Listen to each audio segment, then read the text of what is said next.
Hello, everybody. My name is Polly Hammond, and you are listening to Uncorked, the Italian wine podcast series about all things marketing and communication. Join me each week for candid conversations with experts from within and beyond the wine world as we explore what it takes to build a profitable business in today's constantly shifting environment. In this episode, we are joined by Jono Le Feuvre, wine writer and founder of the Han Drink Solo wine community. Jono's extensive wine knowledge, paired with a keen sense of humor and a love affair with pop culture, has seen his popularity skyrocket at a time when many people are asking if there is a future for wine writing. In this episode, we talk about talking about wine and what new wine journalists can learn from Jono's approach to communication. Let's get into it. Jono, welcome. I'm so pleased to have you here today. Thank you. It's been a long time since we've chatted properly, 3 weeks at least, right? So it's been a while. And, I just got that Vinimark link in my mailbox today. So it is serendipitous that we are talking again.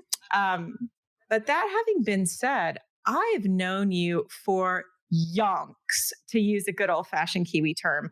Like, I've known you since you were a little teeny wine writer many years ago. And now you're a, world famous, humorous, slightly irreverent, extremely knowledgeable wine writer. I mean, it feels like the planet isn't quite big enough to deal with my fame, and well, this is true. Yeah, so this is certainly possible. I'm working on that. It's life goals later on: increase size of planet to deal with fame. That's bucket list. Yeah, there you go. I've asked you to talk today because there's this ongoing discourse that wine writing is dead. There's no more room for wine writers. The only new wine writers we get are bloggers. There's no money in it. Just like sort of a constant, whatever you do, don't become a wine writer. And what I think is really interesting is that you have proven that that is not true. And you've done it, for instance, without an MW behind your name.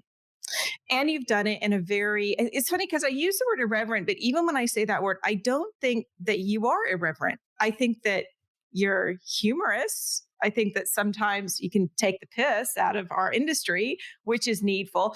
But I don't think that there's any irreverence for the wine itself ever. No. So let's talk about your brand, Han Drinks Solo. Well, I thought off the bat, I mean, when you said you don't think I'm irreverent, I just wanted to touch on that because that I think is one of the biggest problems I find with my own interaction with the wine industry is that I read writers who I greatly respect and who are light years further down the road, and I often read their very serious pieces and I'm bored to tears while simultaneously realizing how good they are at what they do.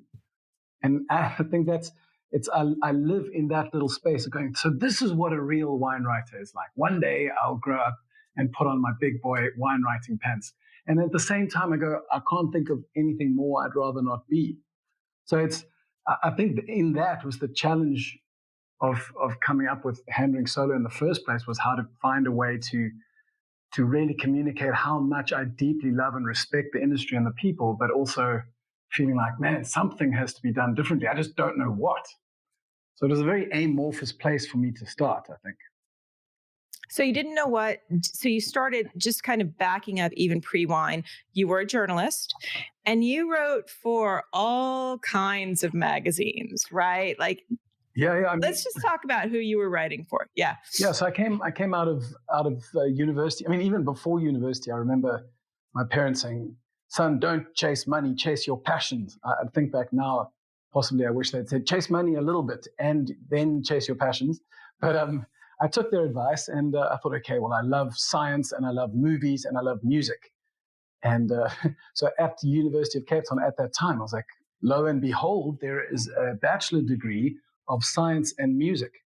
So I applied for that. And in between me applying, I think I probably was only one of 5 people because they then took that degree off the list and left me with either science or arts. And I went into the arts doing film and media just because I loved film. I once was trying to impress a girl in my varsity holidays, and her sister, not knowing that I was within earshot, pulled her aside and said, "You cannot date this guy. He talks in movie quotes." So that was. Whereas in my house, that would have been like, yeah, date that guy.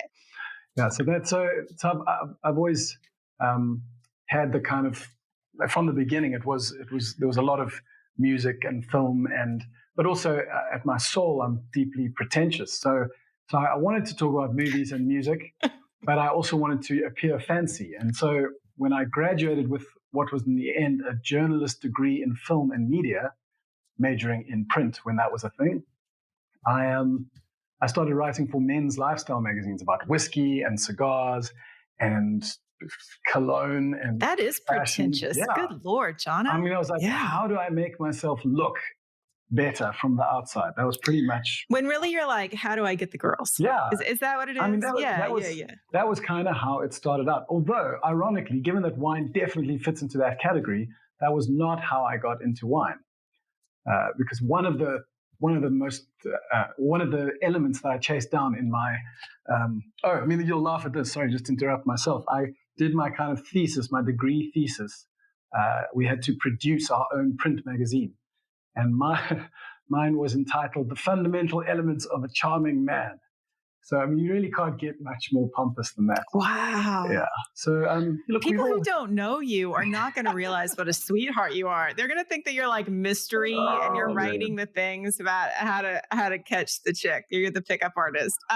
He's a super sweet guy. He's been married forever. His family loves him. I'm going to throw that in there.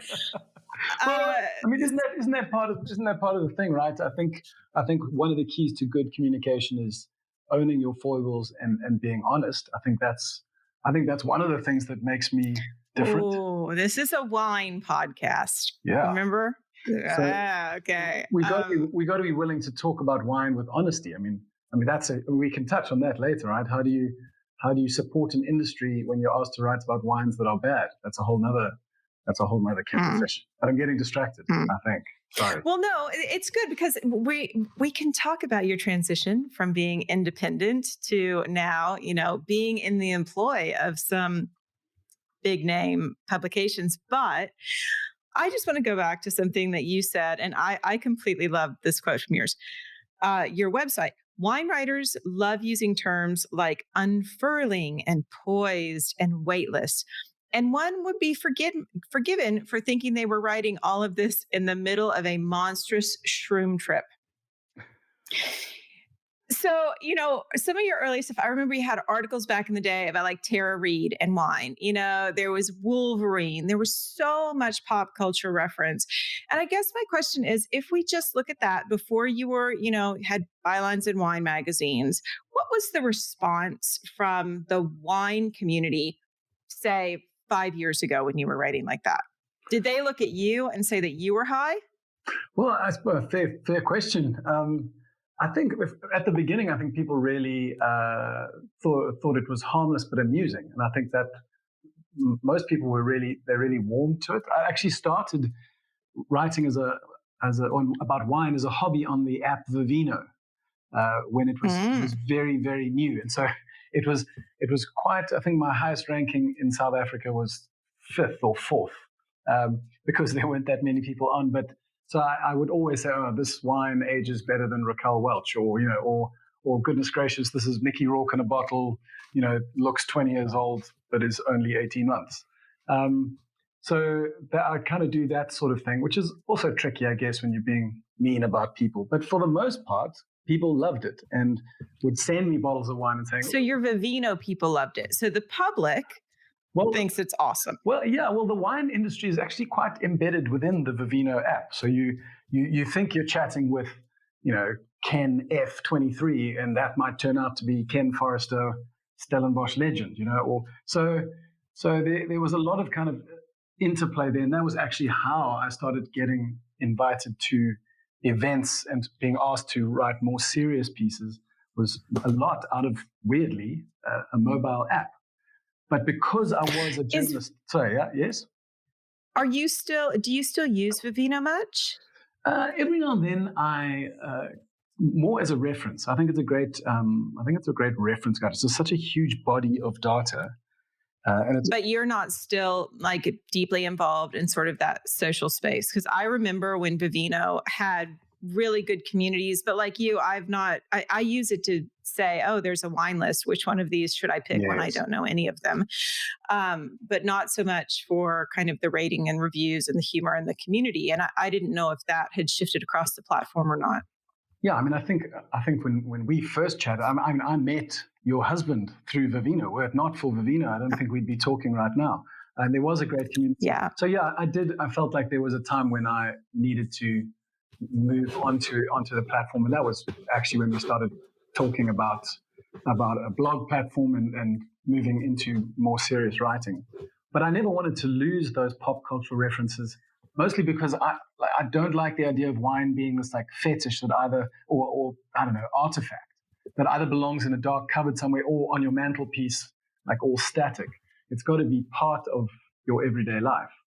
And so for me, referencing films that everybody's watched to a wine that only some people might have tasted was a kind of hedging my bets, going, well, I can hook you in with a reference that, and then whether you agree or disagree, you're still going to be engaged in what I'm talking about. So, well, and the interesting thing, if we come back to that quote, is that I understand that you're actually kind of not laughing at, but you are pointing a finger at some of the language that we use in wine. And you have gone down a completely different track with your independent writing and your independent content, that you don't use traditional wine language. So beyond just the pop culture references, that there's it isn't highfalutin, for want of a better word. And I'm just curious, in your audience, as your brand has grown, have you seen the audience shift? Do you feel like that maybe more people are open to that now who were not 5 years ago? Or do you think that there are any generalizations that we can make? Like, oh, you know what? Younger people really love it, but the older set, they're just not so keen on the pop culture and on the down to earth language. Yeah, there's definitely a very stark contrast when it comes to, I mean, first of all, just the videos that I make, because a lot of it is spoken, obviously. The audience. I'm going to get to those too. Yeah. So a lot of that stuff and the stuff that I publish on my own platform is, as far as I can tell, read by a younger audience. I mean, obviously, where I write for some other bigger platforms, something like Tim Atkin, the readership itself feels a lot older. So you get very different feedback, I guess, depending on what audience you are writing for. And how much did you have to learn to adapt your voice? Was it the kind of thing, and I'm not going to pick on Tim too much, but where a publisher came in and said, we want you to do exactly what you're doing, or we want you to bring the knowledge, we want you to bring maybe 10% of the humor, but we need it to be more wine language-y?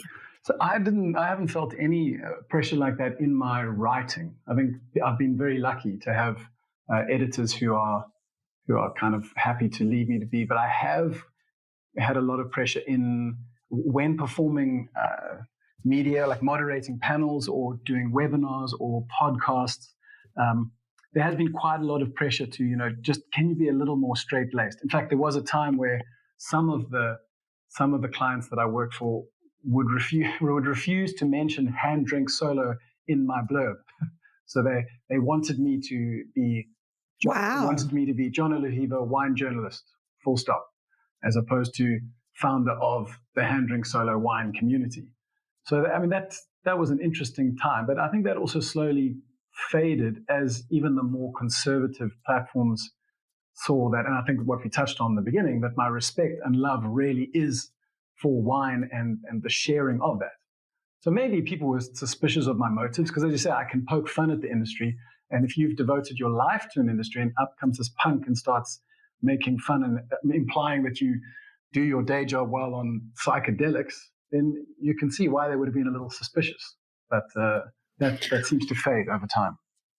So you talked about the videos, and I want to encourage anyone who's listening to please go find Hand Drink Solo on YouTube, because the videos are so funny. And like I said, I've known you for so long, and I sit there and I still laugh at them. That's awesome. Because, instead of me talking about the videos, you talk about the videos. So you create one video per wine for your wine community. Correct. Yeah. What's the formula on your videos, Jono? I mean, I do have a formula, but it feels like doing that would, it's like pulling back the curtain and showing the magicians special cables or whatever. I do try, and for starters, I pick wines that are hard to access that I think are important. So that was really the birth of the wine community, was that I was writing about these amazing wines, and I'd drive off into remote places and awkward, dusty roads, and then find this incredible wine, and then say, so how can the public get hold of this? And they'd look at me perplexed and say, well, you just drove down the dusty road. You know how to get here. That's how the public can find this wine. And I'd be so frustrated that I'm trying to share this experience, and because distribution is a gap, or because the creative team is too small, there's no way for the public to actually taste what I'm writing about. So the videos were born out of me going, well, I'm going to buy these wines and distribute them to people who follow my content, so that I can connect people with the wine and the knowledge. So, in fact, every wine that comes in my club has a QR code in the shape of a Millennium Falcon. I will get sued for that one day. And you then get the bottle and you scan the QR code, and it takes you through to a video where I talk about, how it's made, who made it, what their weekend hobbies are. And the point again is, I think the kind of single idea is like wine reviews to make you more interesting at dinner parties, which again comes back to being that pretentious guy who's just trying to be cooler at dinner parties. But I think that's the thing, right? We want to trigger conversation. And no matter how much you love wine, the chance of you having a pure wine geek conversation at the dinner table is very, very slim. But if you can talk about a movie that's current, or a weird political decision that someone made recently, and tie that into the wine, it's so much easier to sew it into conversation at a dinner table. Right. So you work, or traditionally in the beginning, you worked with South African wine brands. Are you still wholly focused on South Africa? Has that shifted as you've kind of acquired a louder voice in the wine community? I have a personal passion for Italian wine, and I'm starting to explore that. But I feel like I really do want to contribute to this community down on the southern end of Africa. So I would say that my 90% of my focus is on South African wine. But you talked about doing the work I do without any fancy wine letters behind my name. But I have set aside time to study wine globally, just because I think that the wine world, if you understand that, then you can understand what makes South Africa so amazing. It's almost like we can't be amazing in a vacuum. You have to be able to compare us to what else is going on to say, well, this is what we have that no one else has. So, well, and when I say that about not having the fancy letters behind your name, it's more the point that there is a perception that if you want to be credible in wine writing, or just in wine knowledge nowadays, that you have to go out and you have to go and get some of the letters, instead of understanding that we can have a deep love, we can be self-taught, we can have a lot of skills, we can have the language, and we don't have to be completely entrenched in just the establishment of it. And I actually think that it's really significant for the work that you do that you're not, because it does come across as extremely independent reporting, and something that I do think that the wine world needs. Although what I'm going to ask about that is, do you believe that the voice and the content style that you have could spring up in the traditional old world? Or do you think that it's something that, because you were in South Africa when you started this, it gave you a freedom of not being a part of that? I mean, I'm going to use the word entrenched again, because that's really what it is, establishment. Yeah, I guess the short answer is I don't know. And that's and one of my goals is to find that out.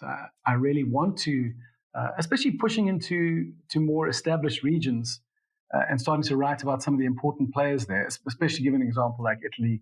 I don't know yet. I feel like this is a challenge I still need to overcome. But what I do want to touch on is what you said about about that knowledge and the institution is, I think we all hear the old adage that knowledge is power. But I feel like in wine, it's only accredited knowledge that is power. And I think I'm wanting to shift that. And that's only recent in some sense too. What that it hasn't always been that way in wine. Yes, perhaps. I suppose there is maybe a little more regulation of expertise, I guess. But it's a sense of that the knowledge is static. Like, this is what Sauvignon Blanc from Bordeaux tastes like, and that's what it is. And you need to learn that. And if you know that, then you're better than someone who doesn't know that. Or if you can rattle off all the appellations in the Loire that make Chenin Blanc, then that clearly you are to be trusted.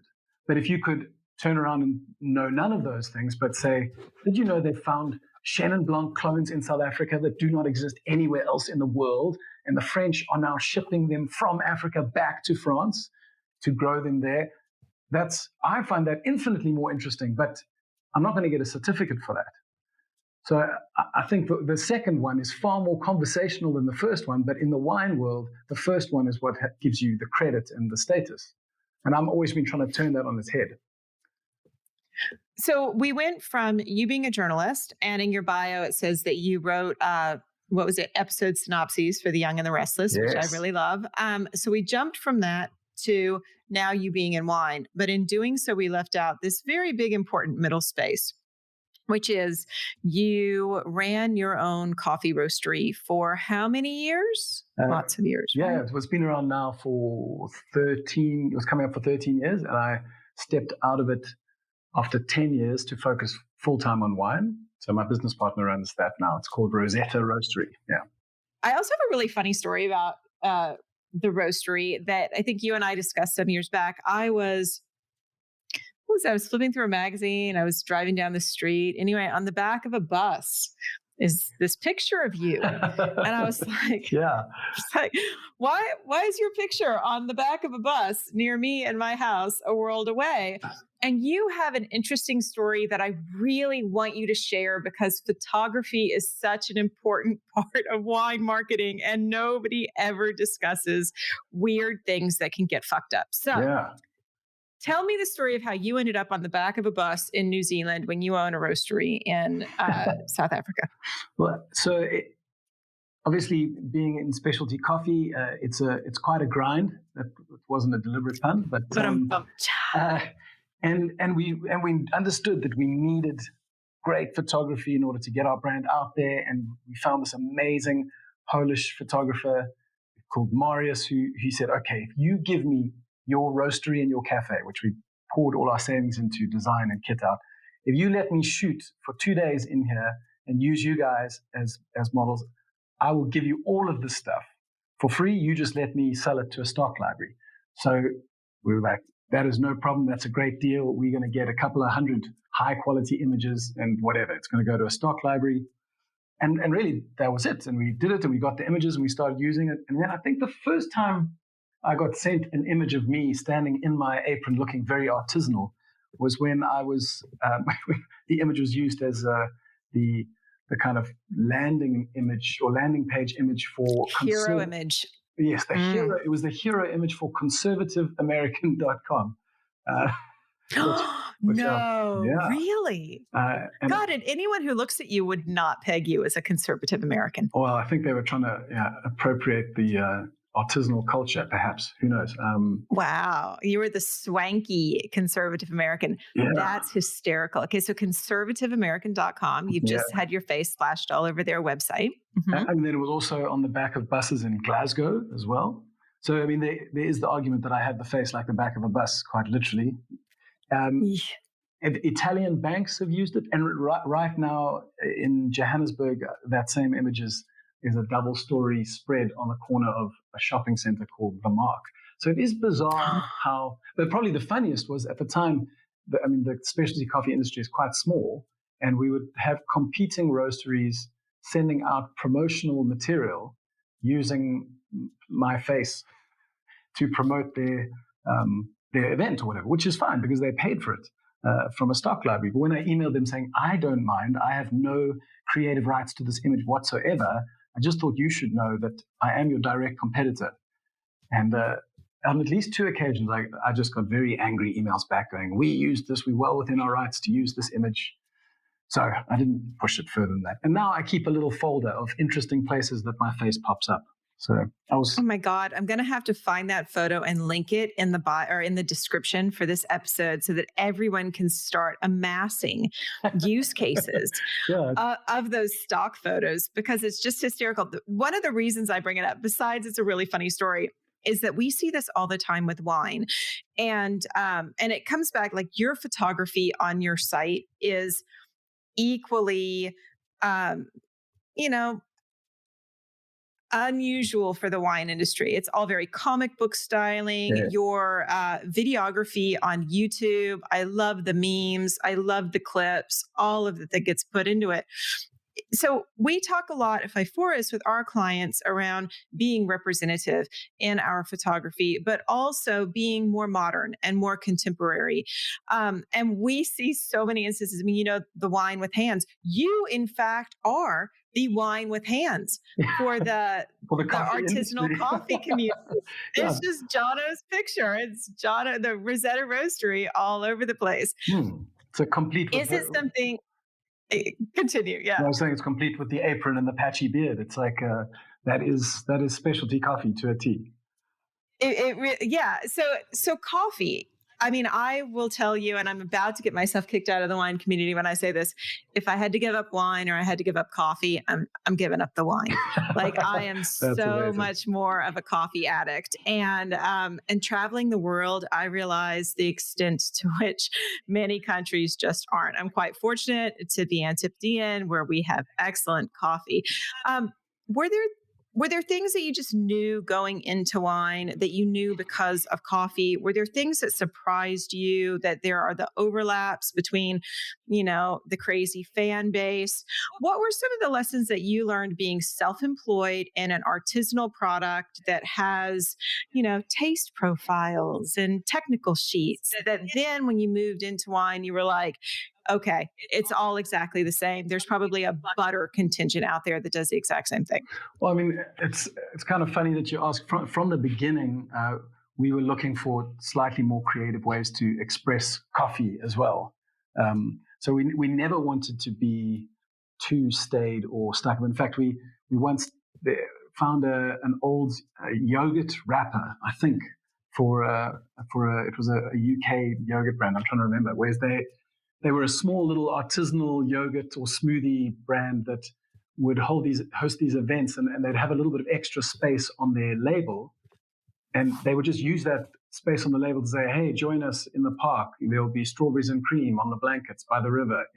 It was this weird kind of little bit of poetry that was an invitation, but it was also part of the branding. And so we started to go, well, how can we do that in coffee? And my thought was, imagine if we found like the 50 most timeless movie scenes and then started weaving the flavor notes into these timeless scenes. So, I mean, I remember doing one, from The Godfather's opening scene in the office with Marlon Brando in the office, and I was talking about how the toffee colored desk, replete with maple panels and weaving in things like sweet caramel and toffee and smoke and all the things that were in that particular coffee. And then we'd run competitions about trying to get people to guess what scene we were describing. So it was always about trying to connect a niche product more centrally to someone's lifestyle. And again, that's kind of what I've been trying to do in the wine space, is to lean away from the geekdom, because your followers, especially in that kind of product, will always be geeks. And I am to the core a wine geek. But if we ever want to speak to anyone other than just ourselves, which is what I think I end up doing a lot of the time, that we have to be a way to pull back, to employ empathy, and to remember what it's like not to be at the eye of the geek storm, I guess, to mix many metaphors. So that is such a good segue, because I want to ask you a little bit about the YouTube channel, about the content, your independent work, and then the work that you do for other people. All of that in one big question, which is, to what extent are you paying attention to your own for want of a better word, marketing analytics as you grow? When with the community, are you actively trying to reach people who don't know a lot about wine? Or, with your wine writing, so let's say for some of the larger publications, when you're writing for someone, are you writing for an audience who knows nothing about wine? Or are you writing for an audience who's already halfway toward that geekdom? I think I'm trying at all times, not at all times, I'm trying to communicate to each section of that engagement funnel in different ways. But part of what gets me great access to incredible winemakers that I wouldn't otherwise have is the fact that I do write quite serious articles about quite serious topics.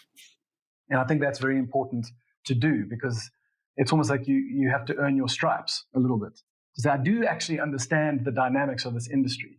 But then once I've done that, I also want to take that knowledge and communicate it in a way that is palatable for someone who's never got into wine at all and will still find it interesting. I'm not answering your How do question. you no, that's good. That's actually really good. How do you make the decisions around segmenting that information across channels? Do you say, okay, well, when I go out to Tim Atkin, I know that it's going to be more erudite, but when I am on my YouTube channel, I may be talking to someone who knows nothing about wine. Do you do it is that done by channel specificity?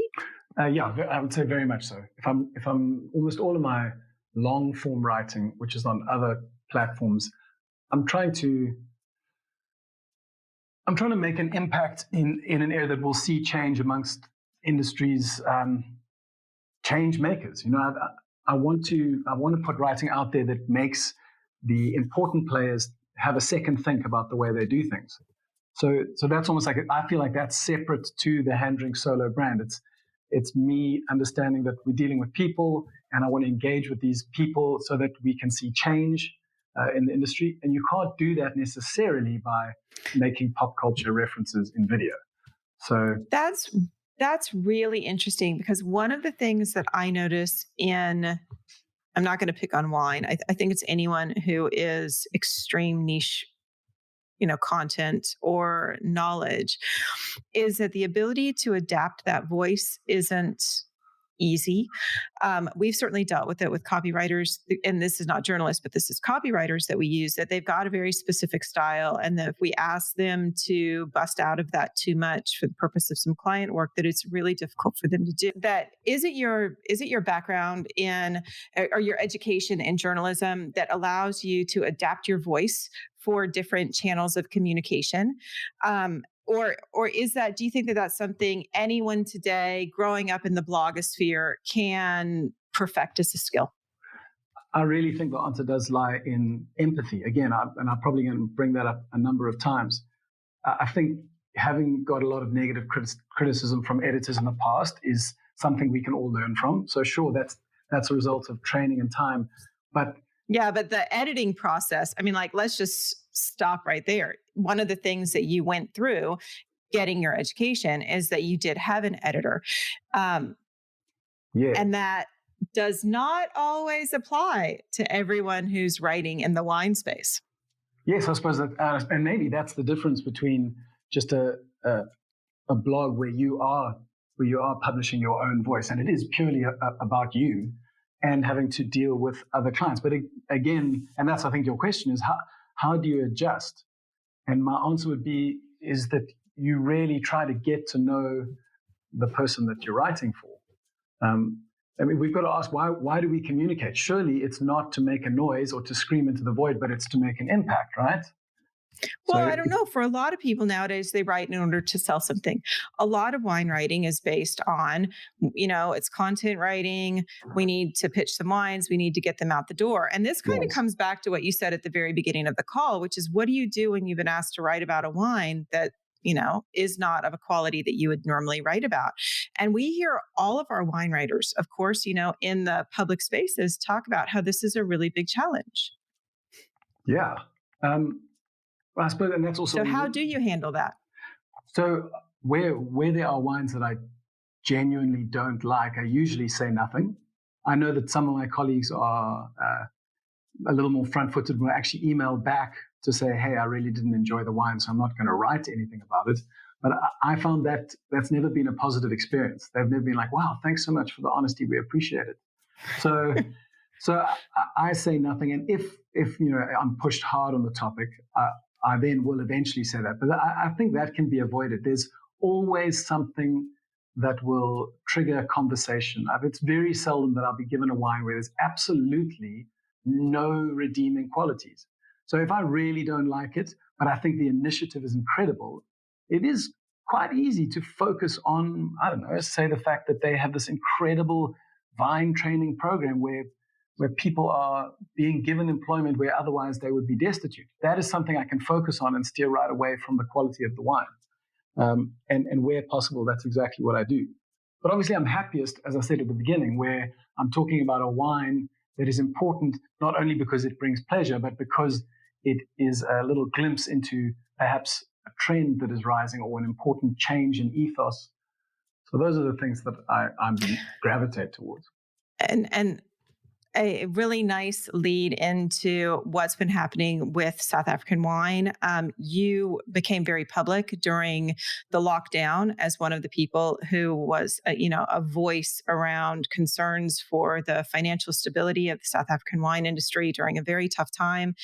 And since then, and I know that you have taken on a lot of responsibility for instance, running panels, moderating, being the face for certain brands. Can you use this as a chance to talk to us about what you see changing in either South African wine or possibly it's the perception and the understanding of South African wine? So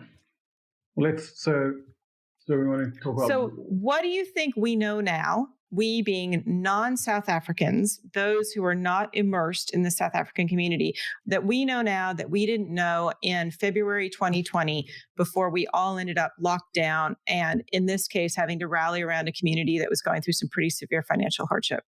Well, I mean, first of all, I think what we need to touch on is just how effective that international community was, in that a lot of brands grew in that time because of the international support and campaigns like Save SA Wine, which was run by a friend called Erica Taylor.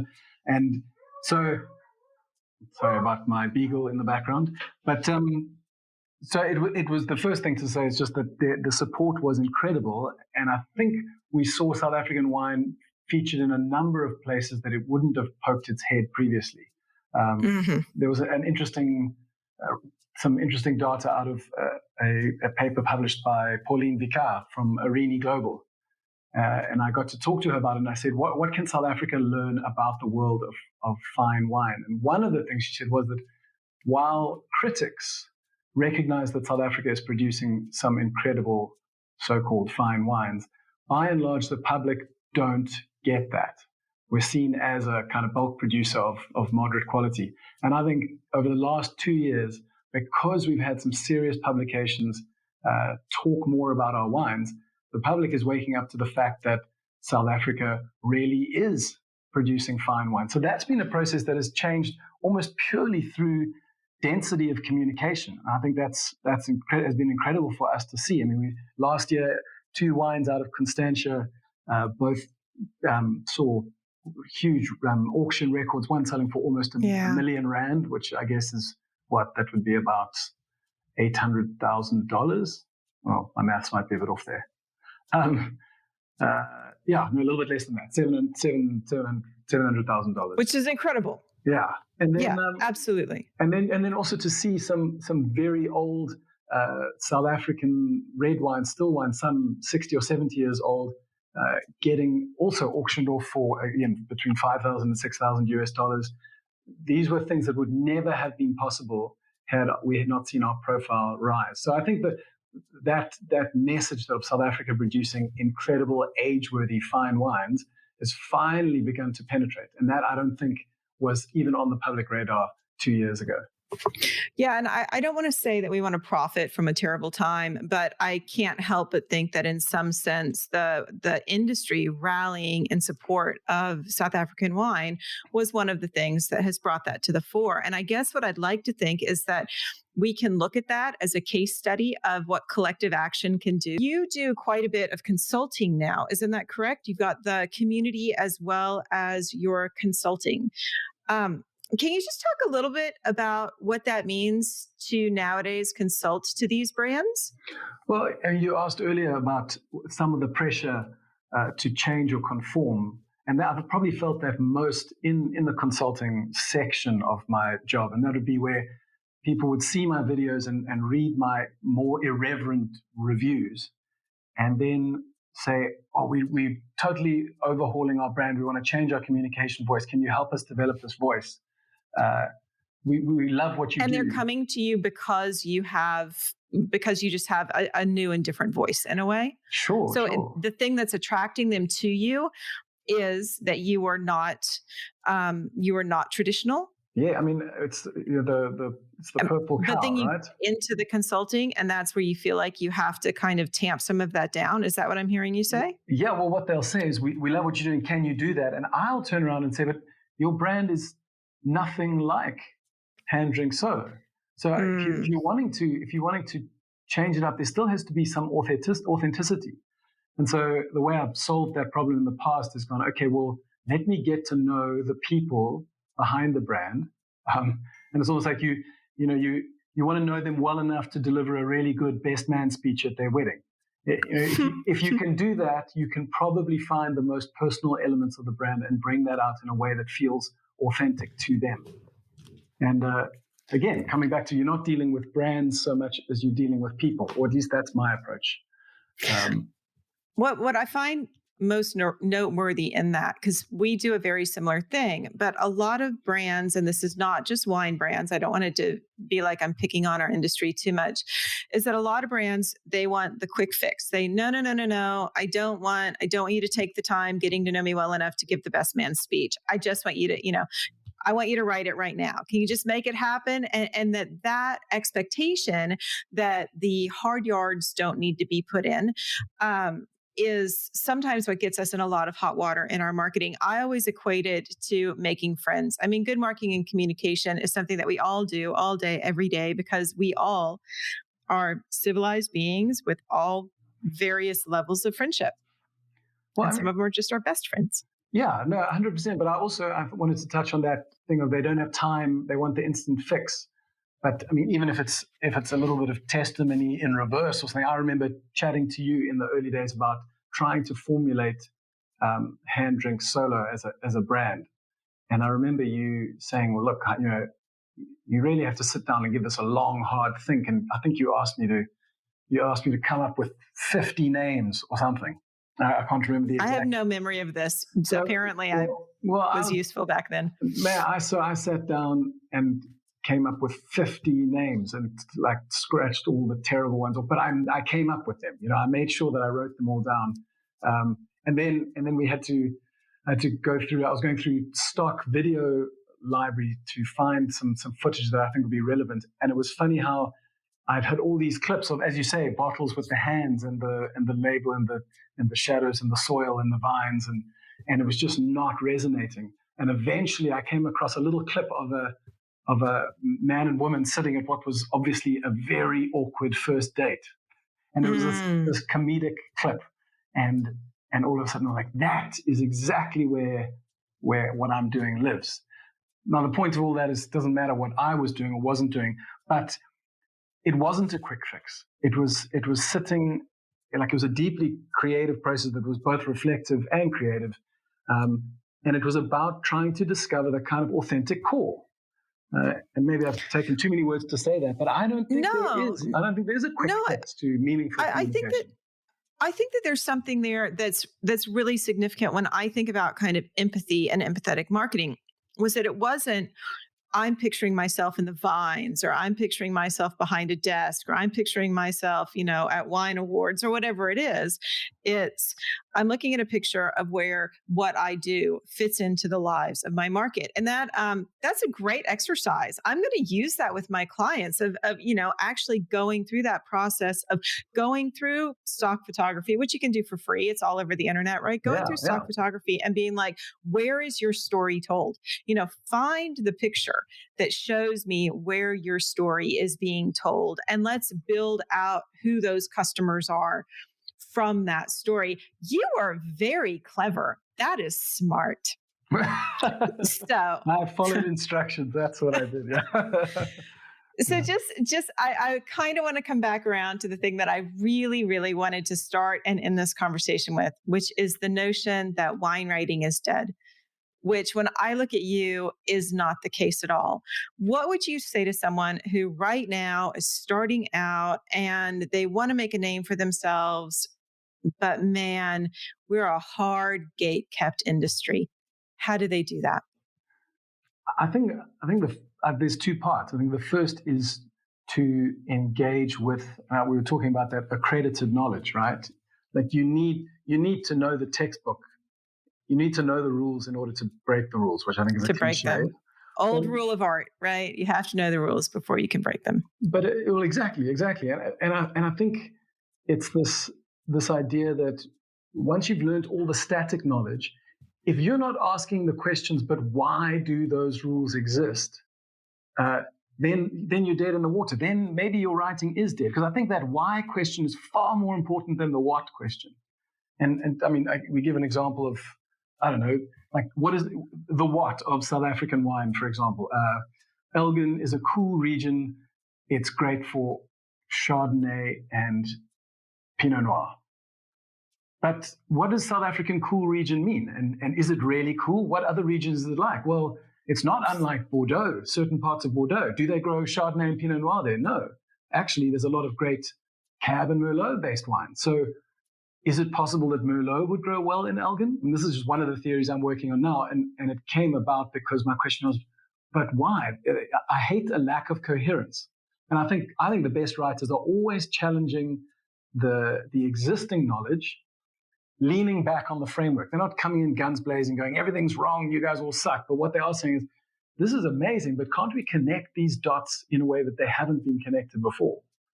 So, I mean, I don't know. That's what I'm trying to do with what I live in a very young wine region. So maybe that's more appropriate. Perhaps it's less appropriate when actually people have. Maybe it's more necessary in an established wine region or a more established wine region. I can talk.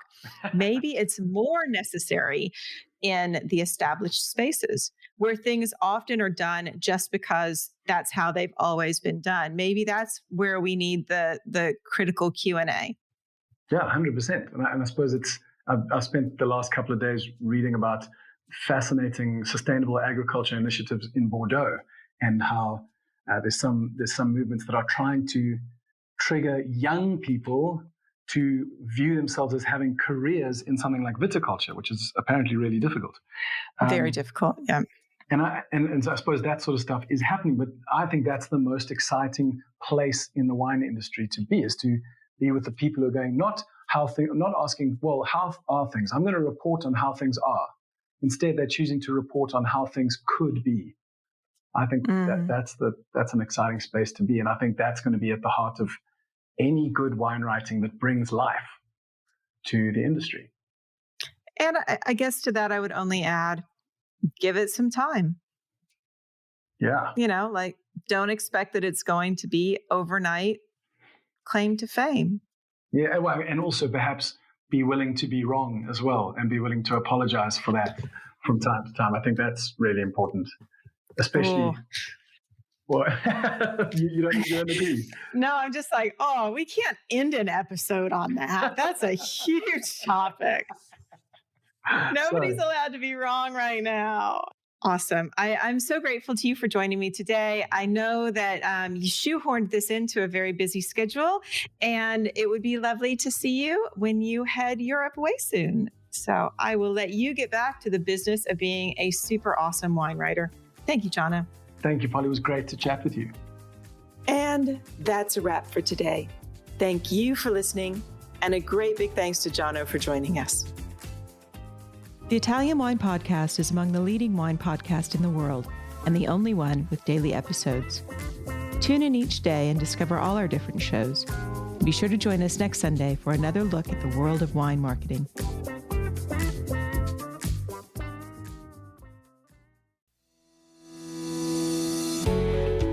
Hi guys, I'm Joy Livingston and I am the producer of the Italian Wine Podcast. Thank you for listening. We are the only wine podcast that has been doing a daily show since the pandemic began. This is a labor of love and we are committed to bringing you free content every day. Of course, this takes time and effort, not to mention the cost of equipment, production, and editing. We would be grateful for your donations, suggestions, requests, and ideas. For more information on how to get in touch, go to ItalianWinePodcast.com.